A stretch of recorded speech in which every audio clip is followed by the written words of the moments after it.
Vous écoutez Radio Grand Lac sur le 92.1 FM.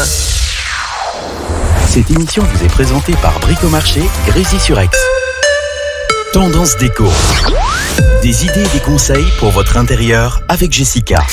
Bonjour à toutes et bonjour à tous et bienvenue sur Radio Grand Lac, le 92.1. Votre émission Tendance Déco vous parle aujourd'hui des matières dans la cuisine. Et en deuxième partie d'émission, on aura une rubrique sur tout ce qui est un peu dépassé, has-been, sur les tendances pour 2022. Au cours de cette première partie d'émission sur les matières et les matériaux destinés à l'implantation d'une cuisine, et avec moi aujourd'hui, Aurélie, qui est une fervente passionnée de décoration d'intérieur. Alors bonjour Aurélie. Bienvenue à Radio Grand Lac, bienvenue à toi et merci d'avoir fait le chemin jusqu'à nous pour animer cette émission avec moi aujourd'hui et parler déco. Est-ce que tu es contente d'être avec nous aujourd'hui ? Alors, je suis à la fois contente et un peu stressée comme c'est une première, mais ravie d'être avec toi et je dis bonjour au public aussi également. Eh bien, exactement. Les auditeurs et les auditrices savent maintenant que le rendez-vous est posé un mardi sur deux, l'émission Tendance Déco. On y va, c'est parti. Alors, la coutume veut que je conseille fortement aux gens qui nous écoutent de se munir de quoi noter parce que on va donner un maximum d'infos, un maximum de conseils sur tout ce qui est matériaux et matières de cuisine. Donc, si vous avez un projet cuisine, c'est le moment. Et surtout, ne ratez surtout pas l'expérience d'Aurélie qui nous parlera justement lors de cette première partie d'émission de son expérience perso sur la rénovation de sa cuisine. Je vous conseille d'attraper de quoi noter et on se retrouve tout de suite après Elton John et Dua Lipa. À tout de suite. Cette émission vous est présentée par Bricomarché, Grésy-sur-Aix. Tendance déco. Des idées et des conseils pour votre intérieur avec Jessica. Et oui, on est ensemble dans votre émission Tendance Déco. C'est parti, on va tout vous dire aujourd'hui au programme, les différents matériaux pour refaire ou faire votre cuisine.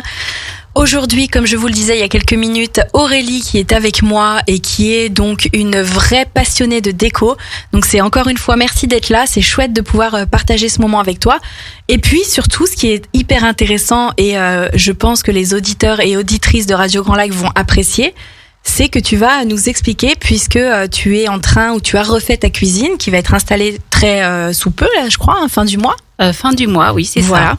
Donc tu vas pouvoir nous partager ton expérience, les questions qui ont été soulevées justement pour faire tes choix et pour ne pas faire d'erreur sur ce projet qui est un vrai projet important. Voilà, on change pas de canapé quand on change une cuisine.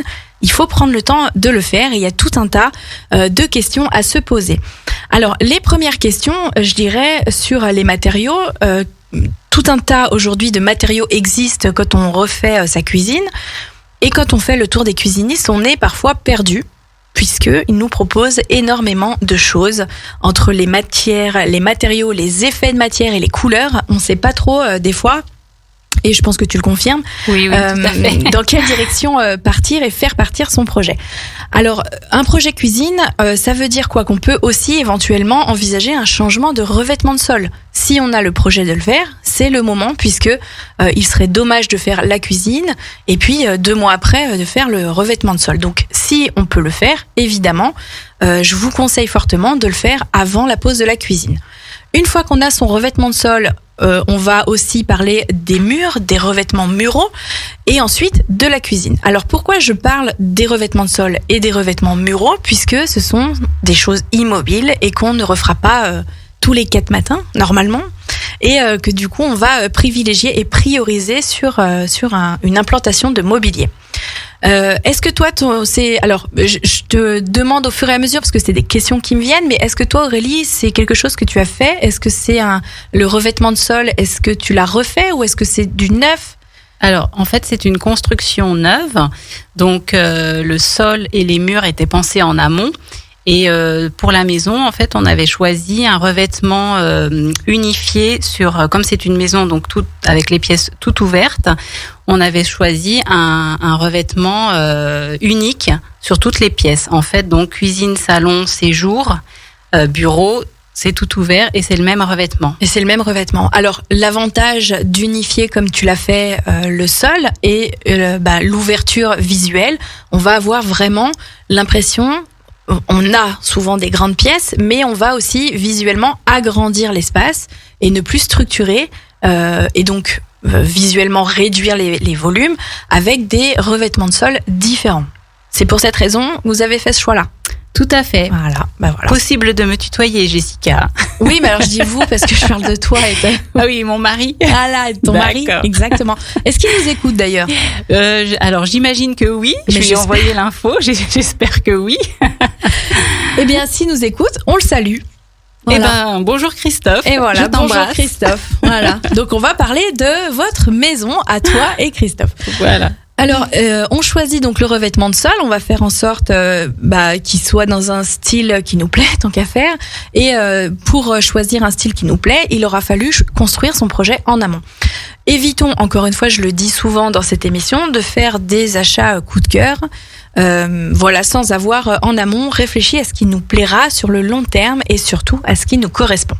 Alors, un projet de cuisine, une fois qu'on a fait le sol, on va déjà, encore une fois, faire notre fameuse mood board, la fameuse planche, et on va regarder comment ce qui nous plaît, le style qui nous plaît, comment composer avec l'existant. Ça peut être par exemple des meubles dans le reste de la maison.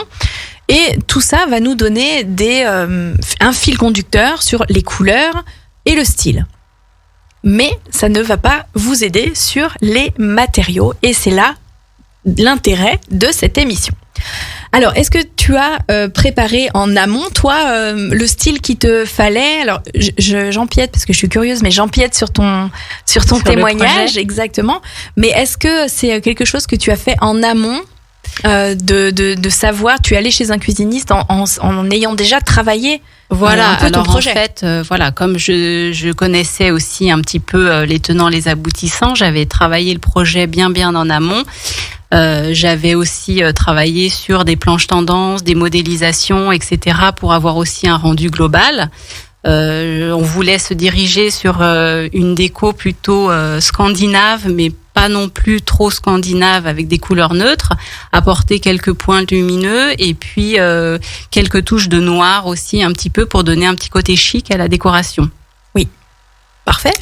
Donc c'est vrai que le projet a été bien pensé en amont. Il a été bien ficelé, je dirais même. Alors, les nouveaux matériaux, là après peut-être que le cuisiniste t'a aiguillé justement sur le choix des matériaux. Le choix des matériaux quand vous faites votre cuisine va être... il va y avoir plusieurs critères à prendre en compte pour faire les choix des matériaux qu'on va utiliser. Alors, les matériaux, finalement, il va y en avoir des différents pour choisir le plan de travail. Ensuite, il y a les façades de la cuisine qui viennent aussi à être choisies. Et on a aussi la crédence. Ces trois éléments qui vont composer la cuisine et sur lesquels on va venir faire des choix de matières et de matériaux qui vont forcément donner le style de la cuisine et qui vont être aussi choisis en fonction, bien évidemment, du budget. Puisque selon les matériaux, tout n'est pas au même prix et c'est bien normal puisque les matériaux ne sont pas tous identiques. Matériaux, on peut commencer par exemple sur les matériaux des plans de travail. Qu'est-ce qui existe en plan de travail aujourd'hui? Est-ce que alors toi tu as l'œil un peu averti donc tu triches, mais pour les personnes par exemple qui nous écouteraient et qui par exemple auraient du mal à choisir ou à savoir même ce qui existe en plan de travail. Est-ce que toi, déjà, en allant chez le cuisiniste, tu savais ce que tu allais choisir? Ou est-ce que ces conseils ont été importants? Est-ce que c'est grâce à lui que tu t'es orienté vers un matériau plutôt qu'un autre? Et est-ce que tu savais déjà ce qui existait? Alors oui, je savais ce qu'il existait aussi sur le marché. Après, on s'est plutôt orienté sur un plan de travail en granit, de la pierre naturelle. parce que dans l'idée, c'était plutôt d'avoir un plan de travail qui soit facile à utiliser au quotidien. Qui soit pas trop sensible. Enfin oui. Voilà, quand je sors un plat de mon four, je peux le poser sur mon plan de travail. Si j'ai quelque chose à découper, je peux le poser sur mon plan de travail, qui soit facile à utiliser dans la vie courante et surtout aussi facile d'entretien. Parce que la pierre, elle se nettoie facilement et il y a pas d'impact en fait, on risque pas de faire d'impact d'usure sur ce plan de travail. Après, c'est vrai que c'est un coût à prendre en compte parce que voilà, quand on passe sur de la pierre, sur du granit, la pierre naturelle, c'est relativement quand même plus cher qu'un stratifié ou qu'une autre matière plus simple. Mais voilà, nous, ça faisait partie quand même des priorités. Voilà, c'est ça, c'est les critères, exactement. Après, tout dépend effectivement des critères que vous avez pour faire votre cuisine. Si le critère est la solidité, par rapport à, encore une fois, ce qu'on fait dans sa cuisine, il y a des personnes qui vont moins cuisiner que d'autres et qui n'auront pas les mêmes besoins. Donc forcément, le choix va s'orienter comme ça. Alors effectivement, la pierre fait partie des plans de travail en tout cas parmi tous les matériaux qui existent. Et la pierre, en fait, l'avantage, c'est qu'elle est très résistante et qu'on a la possibilité d'avoir tout un tas de couleurs différentes. On a vraiment les atouts de la robustesse de la pierre et de l'esthétique finalement. Donc la pierre est un des choix qui reste dans les tendances, en tout cas, sur les cuisines. On a évidemment le phénix. Alors, est-ce que tu connais le phénix ? Alors non. Légèrement. C'est un matériau qui est très résistant. Le phénix, on va dire que c'est... alors, je vais pas dire c'est ce qu'il y a de mieux, mais pas loin en tout cas, dans la robustesse du produit. L'avantage, bon, ça fait maintenant quelques années que ça existe, hein, mais en tout cas, c'est toujours d'actualité. Le phénix, on va avoir un toucher plus doux, un peu peau de pêche, satiné, on va dire, velours, par rapport à de la pierre. Et on a aussi, encore une fois, une multitude de couleurs sur le phénix. Donc, le phénix fait partie d'un des matériaux que vous pouvez retrouver pour votre plan de travail. Voilà. Alors après, on va dire dans l'ordre de ce qu'on annonce, hein, c'est pas forcément du plus qualitatif au moins. Alors, j'aime pas dire moins qualitatif, mais du plus robuste au plus simple, on va dire. Et voilà, on va dans l'ordre comme ça finalement, si tu veux bien, en tout cas, on va dans l'ordre comme ça. Alors évidemment, parmi les plans de travail, on reste sur notre lignée des plans de travail qui sont robustes. On a le corian. Alors je pense que beaucoup d'entre nous connaissons le corian. On a vraiment cet effet très épuré, très minimaliste et très résistant. Le corian, donc c'est donc un matériau de synthèse pour les personnes qui ne connaissent pas du tout, et on est justement sur un produit qui est extrêmement résistant, comparable à de la pierre. Et le grand avantage, je dirais, c'est qu'on peut le faire en moulant la cuve de l'évier. On peut vraiment faire de l'égouttoir strié dans le plan. On peut faire tout un tas de choses avec le corian. On le retrouve aussi beaucoup en salle de bain, pour faire une petite parenthèse. On le retrouve sur des vasques, on le retrouve sur de la baignoire. On le retrouve sur énormément de choses puisque le corian a l'avantage d'être travaillé et moulé finalement un peu comme on veut. Donc effectivement, cette possibilité d'avoir énormément de possibilités fait que c'est un produit cher.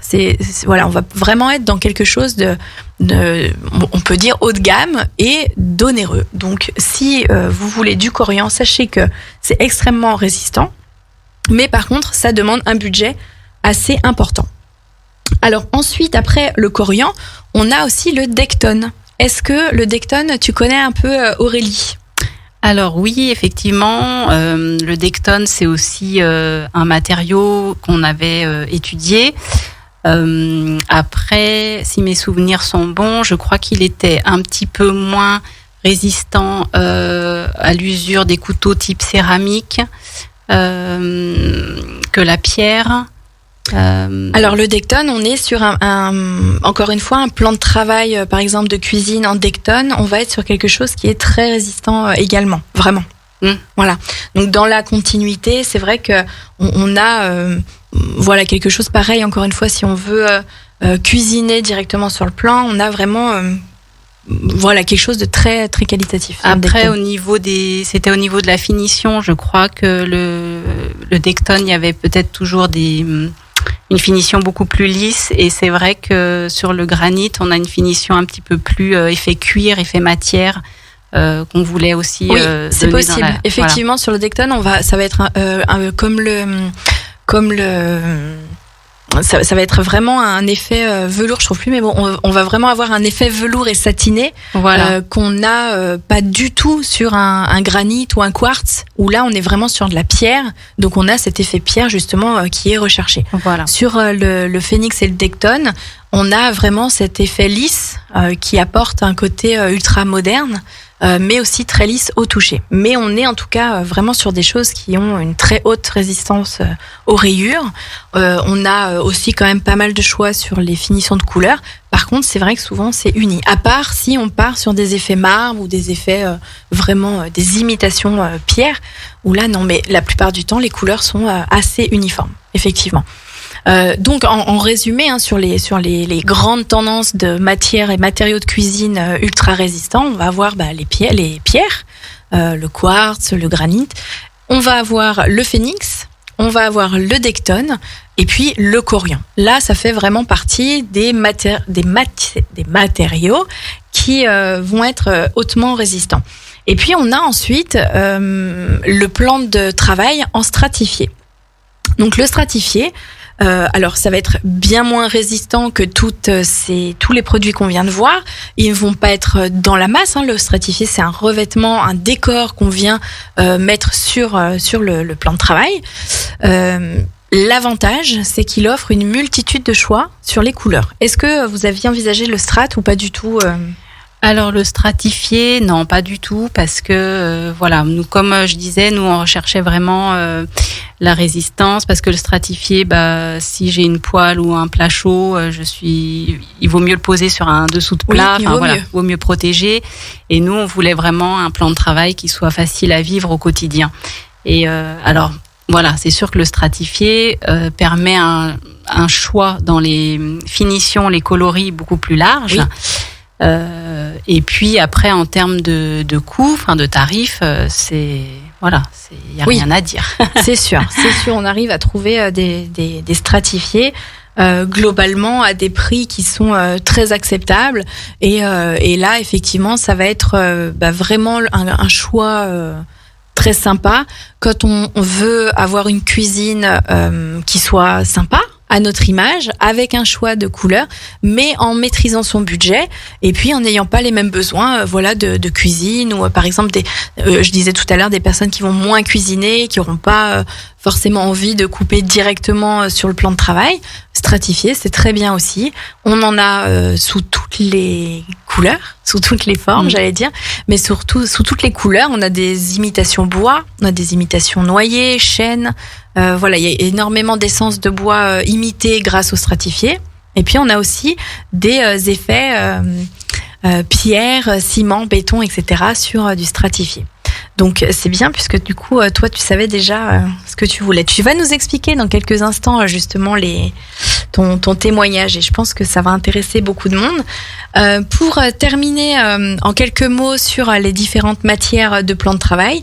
Voilà, selon vos besoins, selon votre budget aussi, vous allez trouver tout un tas de choses. J'avais envie aussi qu'on parle du terrazzo. Voilà, c'est quelque chose qui est pas encore osé sur un plan de travail. Ça revient énormément dans les tendances cette année. On l'utilise aujourd'hui beaucoup sur des accessoires déco, en salle de bain, sur des meubles, des vasques, etc. On en avait parlé lors d'une émission, mais pas encore osé sur un plan de travail. Pourtant, c'est vraiment très, très, très sympa. Sur les matériaux de cuisine viennent ensuite les façades, les caissons de meubles et les façades. Alors là, encore une fois, vous avez plusieurs possibilités. Vous avez des façades laquées. Les façades laquées vont être d'un budget plus important de par leur procédé de fabrication. Mais en tout cas, si vous partez sur des façades laquées, vous allez avoir vraiment un budget plus important. Est-ce que c'est ce que tu as pris ? Alors non, on n'est pas parti sur de la façade laquée parce qu'en fait, je voulais plutôt une finition mate sur donc sur la partie façade des meubles et mat blanc, voilà, très simple. En fait, l'idée dans la décoration intérieure de la maison et la cuisine, c'était plutôt rester sur du bois et du blanc, plutôt des choses, on va dire, qui peuvent paraître classiques, mais en fait, après, on va apporter tout ce qui est décoration par le mobilier, des coussins, des rideaux, etc. En fait, je voulais plutôt un agencement plutôt neutre pour pouvoir après changer la décoration au gré des envies. Au gré des envies, parce que comme on le disait tout à l'heure, des tendances, ça change. Et il y a tellement de belles choses que c'est vrai que c'est bien de faire finalement ça, le changement sur les accessoires.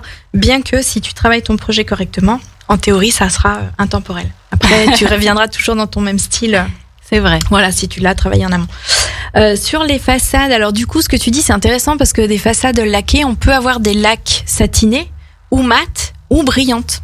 Ça c'est de la finition, c'est encore autre chose, mais la laque est un procédé de fabrication. Après, on peut avoir aussi des façades en bois. Alors là, on va s'orienter sur des façades bois, des portes bois.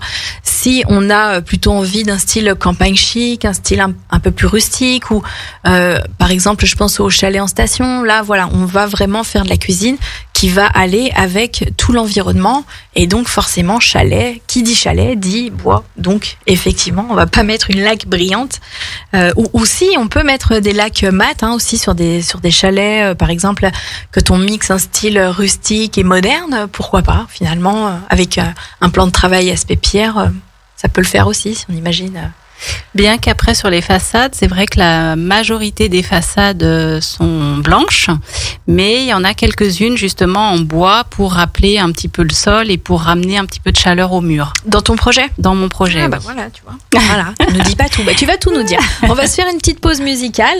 On va se faire une petite pause avec Rick Astley, et puis juste après, vous allez pouvoir écouter le témoignage justement d'Aurélie qui va nous expliquer par quel bout elle a pris son projet cuisine. Si vous êtes en plein dedans, c'est le moment de rester avec nous sur le 92.1, votre émission Tendance Déco jusqu'à 14h, et qui est évidemment, comme toujours, sponsorisée par Bricomarché à Grésy-sur-Aix, qu'on salue.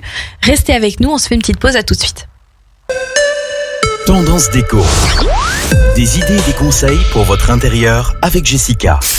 Et oui, c'est Jessica, on est toujours ensemble sur le 92.1 dans votre radio Grand Lac, et je suis toujours avec Aurélie qui est venue nous parler de son projet cuisine. Alors, elle n'est pas vraiment venue nous parler de son projet cuisine. Aurélie, elle est venue pour animer avec moi cette émission. On vous a présenté dans la première partie les grandes lignes des matériaux pour choisir de refaire sa cuisine. Et puis, finalement, elle va nous parler de son expérience personnelle, puisque souvent, la rénovation ou l'achat, ou en tout cas la réalisation d'une cuisine dans le neuf ou dans de la réno peut vite être un casse-tête.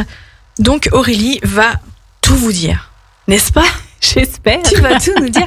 Tu vas tout leur dire. Pourquoi, quelles questions. Alors toi, tu avais déjà bien préparé ton projet, mais en tout cas, voilà, du coup, ça peut aussi permettre aux personnes qui nous écoutent et qui ont ce projet, ne sachant pas par quel bout le prendre finalement, quelles sont les bonnes questions à se poser avant même peut-être d'aller faire le tour des cuisinistes, en dehors évidemment du fait d'appeler un décorateur d'intérieur.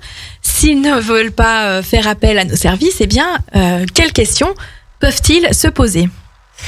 Alors, avant de commencer un projet cuisine, si on n'a pas forcément d'idées, on peut aussi s'inspirer de ce qu'on trouve maintenant sur Internet. Il y a quand même pas mal d'idées, que ce soit les réseaux sociaux ou tout ce qui est magazine lié à la déco. Maintenant, on a quand même accès à beaucoup d'informations. On peut s'inspirer aussi de ce qui se passe chez nos amis, dans la famille, voilà, des choses qui nous intéressent. Après, l'idée, c'est quand même aussi de faire appel à un professionnel, parce que il va peut-être aussi vous amener dans une réflexion à laquelle vous n'avez pas pensé, examiner vraiment tous vos besoins. C'est son métier, donc effectivement, c'est quand même plus sécurisant. Après, donc pour notre part, on va dire, on avait déjà un projet qui était plutôt bien construit. L'idée après, c'est aussi d'aller voir les professionnels pour faire des devis, voir un petit peu ce qu'ils peuvent nous proposer aussi, parce que c'est toujours intéressant d'avoir le point de vue d'un spécialiste. Donc on a fait différentes enseignes de cuisine. Chacun a des qualités, chacun apporte des choses qui sont intéressantes. Après, donc nous, comme c'est vrai que le projet, on l'avait bien travaillé en amont, on avait plutôt besoin de s'orienter vers un agenceur. En fait, c'est quelqu'un qui travaille la cuisine, mais qui peut le travailler sur du vrai sur-mesure, en fait. Vraiment à la demande. Voilà, à la demande, parce qu'on avait un cahier des charges quand même assez précis, avec des matériaux, des finitions, des dimensions aussi. Surtout les dimensions, c'est ça. Souvent, quand on fait appel à du vrai sur-mesure, entre guillemets, on va dire, effectivement, c'est souvent par rapport aux dimensions. Voilà, parce que donc nous, on a une maison avec... donc une cuisine qui est en hauteur sous plafond de 2,50 m, mais après...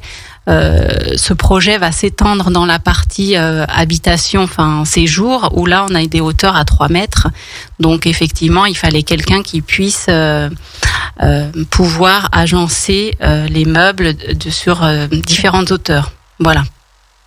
Donc on s'est rapproché d'un agenceur, on a travaillé le projet ensemble. Moi je lui ai montré donc un petit peu mes idées, ce que j'envisageais. Alors j'avais travailler aussi bien en profondeur avant. Un conseil que je peux donner en tout cas, c'est que de bien cibler en fait tous les rangements que vous allez avoir besoin.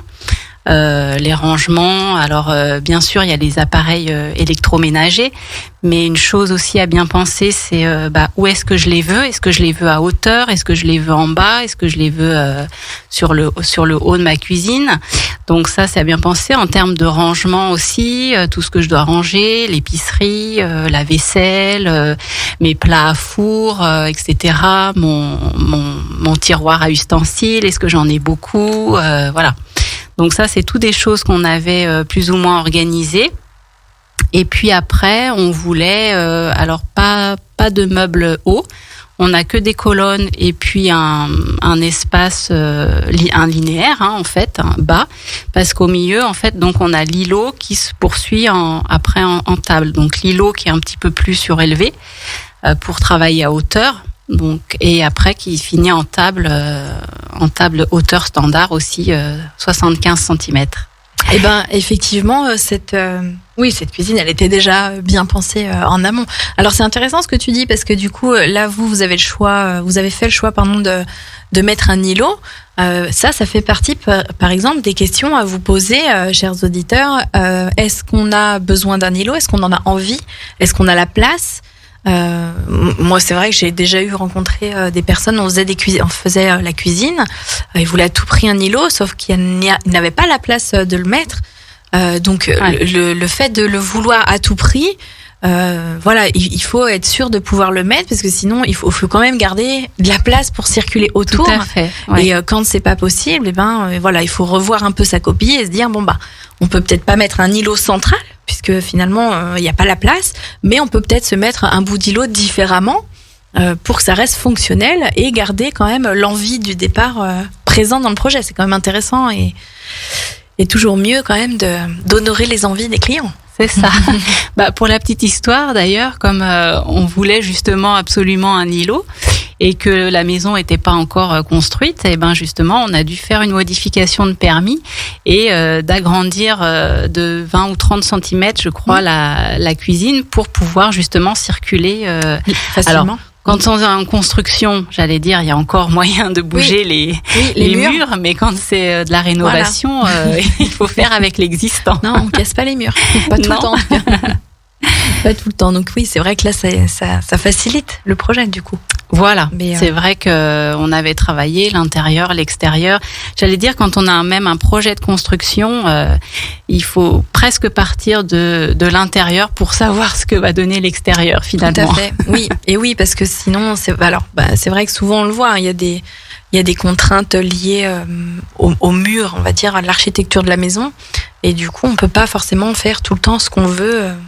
Dans la maison, sur l'aménagement, sur l'agencement, etc. Voilà.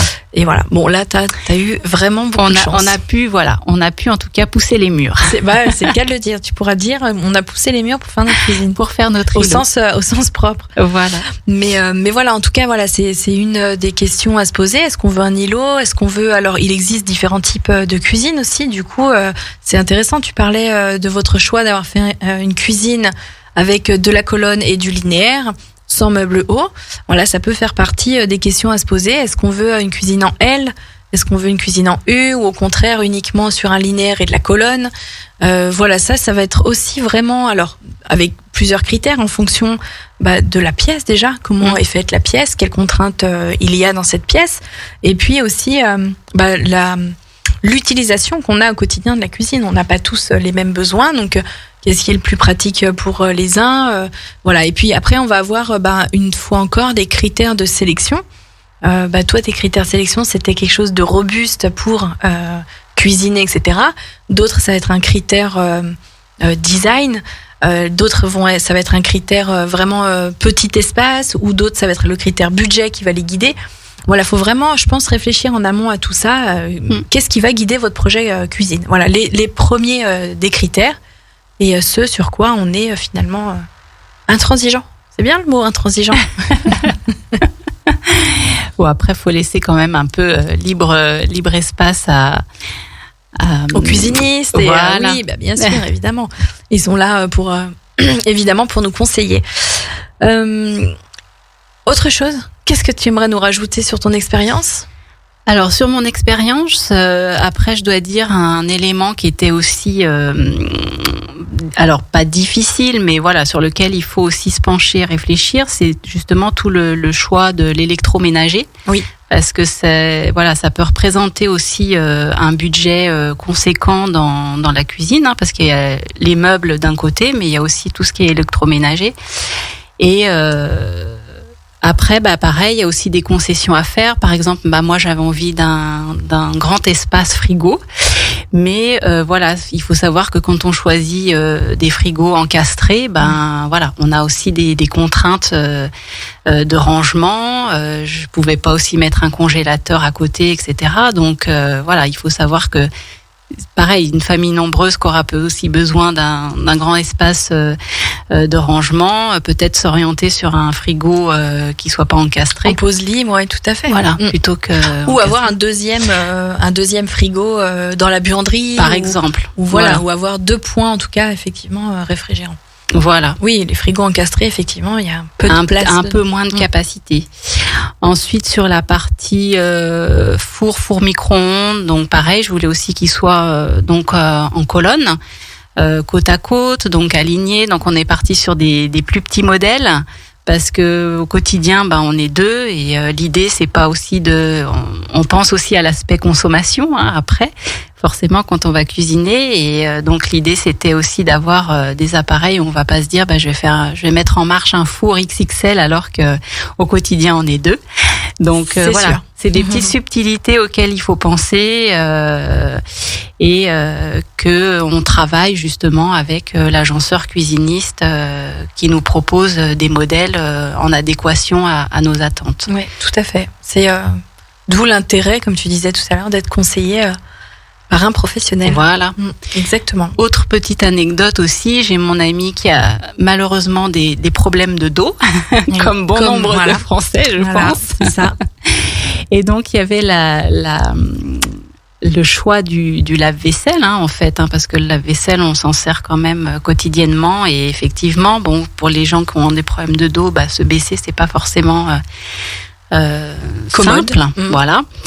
Et donc, grâce au cuisiniste, il nous a proposé en fait un lave-vaisselle qui aujourd'hui a le panier relevable, parce qu'au départ notre idée c'était de mettre un lave-vaisselle à hauteur, mais après dans l'agencement c'était plus compliqué, et donc on a pu trouver une solution en disant le lave-vaisselle on le garde en bas, mais il y a cette possibilité de panier relevable et voilà. Et du coup c'est pratique sans avoir justement le lave-vaisselle à hauteur, ouais, pratique et esthétique. Et on garde l'homogénéité de la cuisine avec l'accès point d'eau, point chaud et point plan de travail.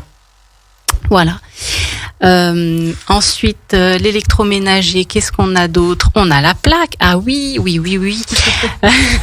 a plein de choses. C'était encore une grande aventure, le choix de la plaque, parce que alors, comme on a en fait pareil, donc hauteur plafond 2,50 m et on a une fenêtre, donc l'idée de poser une hotte aspirante ou pas.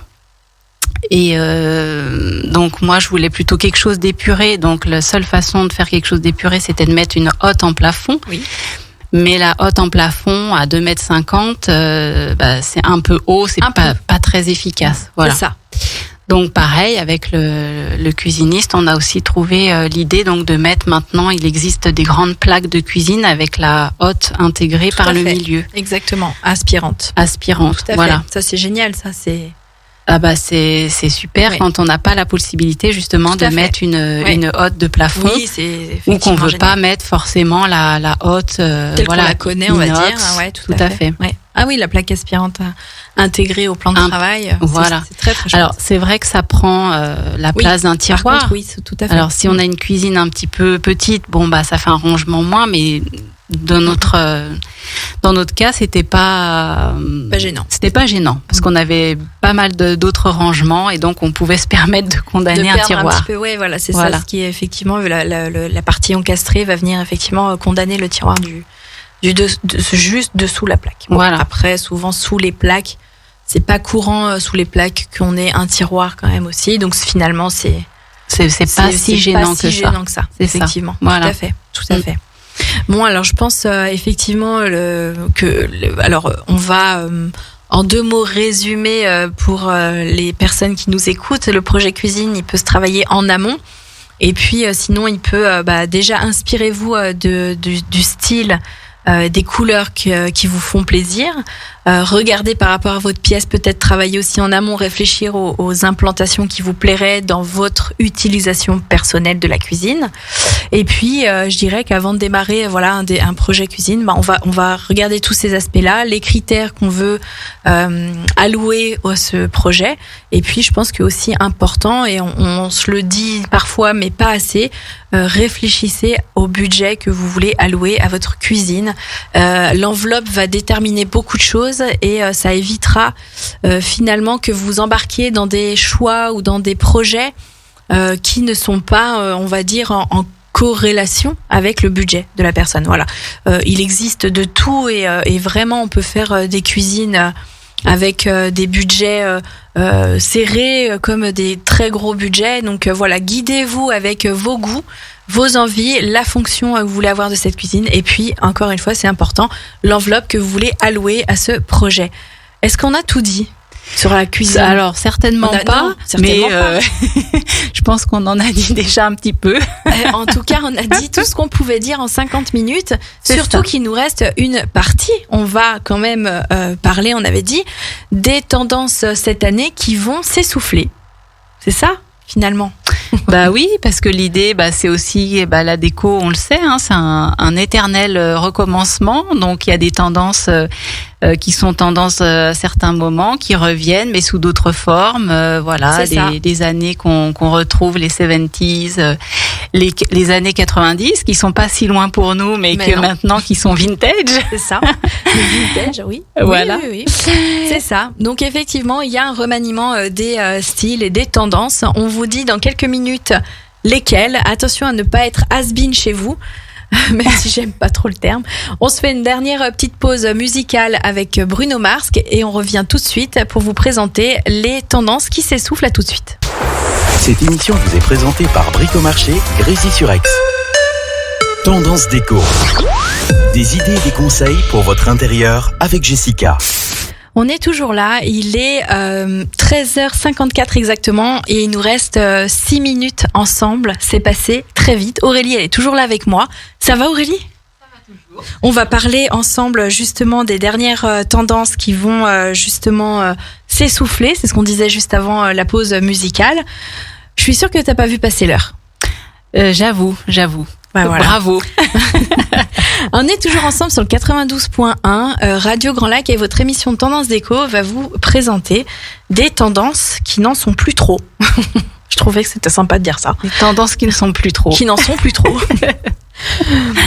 On parlait justement des tendances à suivre. Alors quand je dis on parlait, c'est dans différentes émissions. On parle souvent des tendances de l'année qui arrive, de l'année en cours, de ce qui est toujours sur le devant de la scène, ce qui ne l'est plus. Et là, aujourd'hui, on va passer en revue quelques styles qui ont la cote, qui ont toujours la cote, mais qui s'essoufflent un peu quand même. Alors on a en premier le style scandinave. N'est-ce pas ? Oui, je suis dans le has-been, mais non. Pas du tout. Non, en fait, Pas du tout. Déjà, c'est un mot que j'aime pas, has-been. Tu es has-been. Je suis vraiment. has-been. Au secours. Non, déco scandinave, en fait, c'est la déco scandinave à son paroxysme. Voilà. C'est ça. Alors que non, effectivement, la déco scandinave est toujours dans la tendance, mais voilà, on doit lui apporter aujourd'hui un peu plus de style, un peu plus de chaleur humaine, un peu plus d'authenticité, avec des objets chinés, des objets brocantés, voilà. Effectivement. Donc, on va la rebaptiser un petit peu.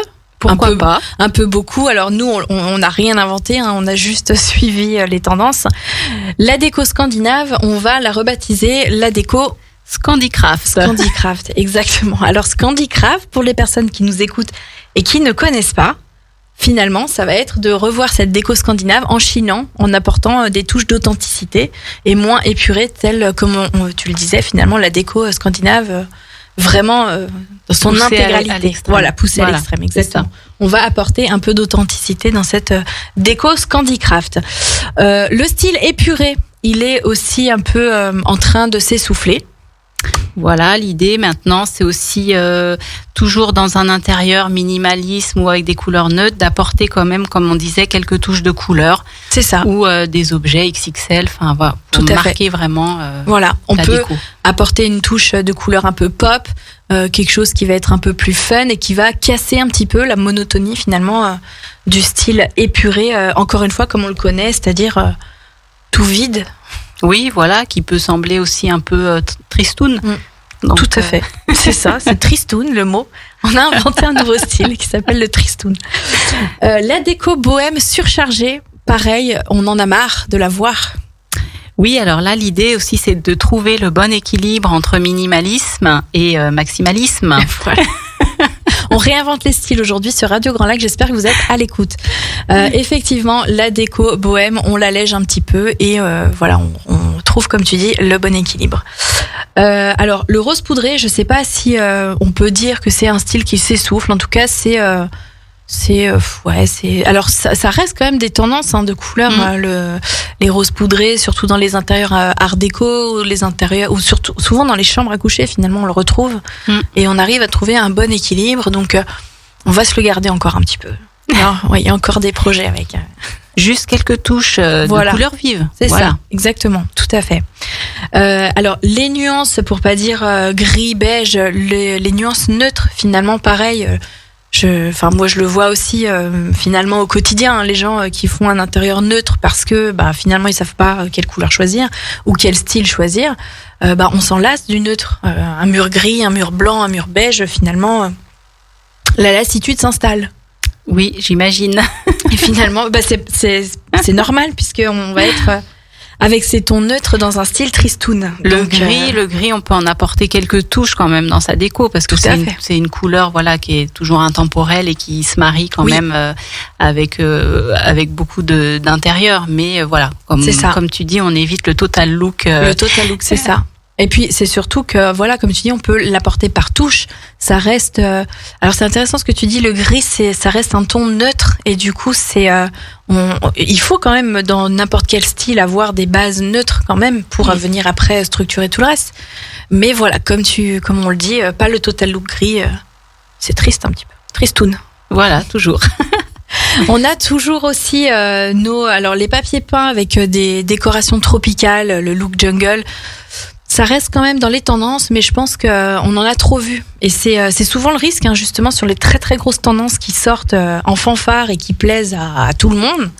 Voilà, c'est l'effet soufflé et du coup, ça a bien marché. Oui. Bon, je pense que ça fonctionne encore bien parce qu'on a envie aussi de nature et d'amener de la verdure aussi dans l'intérieur. Donc tout ce qui est déco un petit peu naturel, jungle. Après on peut avoir de la jungle un peu plus soft. Tout à fait. On peut avoir de la jungle soft. Je pense qu'on va être designer bientôt. On va créer des styles. Voilà. En effet, c'est vraiment. On peut. Alors attention, tout ça, ça veut pas dire qu'il ne faut plus les intégrer dans vos projets d'intérieur. C'est juste attention quand on part sur des tendances dans ces styles-là, les Scandinaves et compagnie. Il faut vraiment le faire parce que ça nous correspond. Il faut pas, je le répète assez souvent dans cette émission, ne suivez pas les magazines, ne suivez pas les émissions. Chez vous, c'est personnel, c'est vraiment propre à votre personnalité. Et si vous suivez une tendance qui ne vous correspond pas, forcément, au bout d'un moment, elle va s'essouffler. Je pense qu'on a tout dit. Enfin, on n'a pas tout dit, mais en tout cas pour aujourd'hui, on aura tout dit. Pour aujourd'hui, on en a déjà dit pas mal. Et voilà. Mais l'idée, aussi de résumer, donc 2022, c'est vraiment d'apporter en fait dans la tendance du dynamisme et puis un petit peu de gaieté. On en a tous besoin. Oh là oui, on en a tous besoin. D'ailleurs, vivement que les beaux jours, il fait beau, mais les températures plus clémentes reviennent pour réchauffer nos intérieurs. On va se laisser, on va se quitter. Eh ben oui. Ben oui, puisqu'il est l'heure. Une fin. Toute bonne chose a une fin. Merci infiniment encore une fois d'avoir été avec moi, Aurélie. Tu reviens quand tu veux dans les studios Jessica, Radio Grand Lac. J'étais ravie pour cette première. Un grand merci de m'avoir invitée. Eh bien, avec grand plaisir. Pour ma part, je vous retrouve dans 15 jours dans votre émission Tendance Déco sur le 92.1 ou sur radiograndlac.com. Et je remercie à nouveau Bricomarché Grésy-sur-Aix qui est sponsor de cette émission. Très bonne semaine à tous. Prenez soin de vous et à bientôt. Belle journée.